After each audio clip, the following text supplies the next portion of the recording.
We're all connected, whether we like it or not. If we lose the bay, we all lose. If we lose agriculture, we all lose. Each of us has a responsibility to do our part. We got to work together. You know, my name's Russ Brinsfield, and I was born and raised on a dairy farm outside of Vienna, Maryland, in Dorchester County. Was interested in studying agriculture at College Park at the university, but was also very interested in environment. But my roots are very deep, and I think it's my deep roots that gave me an appreciation for the need to figure out how to save this industry and at the same time protect the environment. And this idea that we can't have one without the other, I think, is a false premise. I think we can.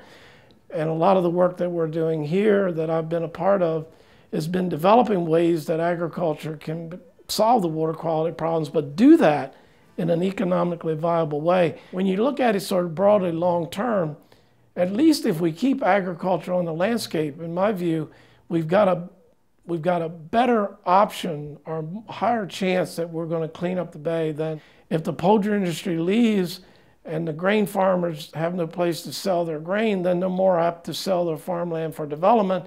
And we know in general that developed land in total contributes more pollution to the bay than undeveloped land.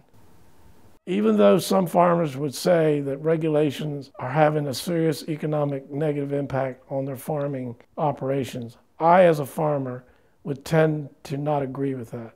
To the extent that they have not been cost effective for the farmer to pay for them themselves, the state of Maryland and the federal government has been very generous in providing revenue streams to go to the farmers to help them offset the cost. That's part and parcel with saving the shore.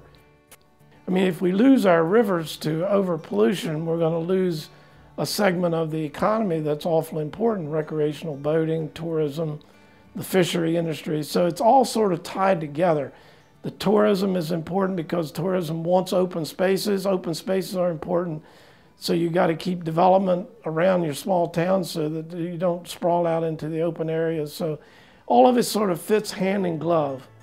Small, vibrant, well-defined towns surrounded by farms and forests and rural landscapes that are productive and are economically viable. So my take-home message, because if we lose the farms and the farmers, then we lose the battle to save the bay. And I believe that in my heart.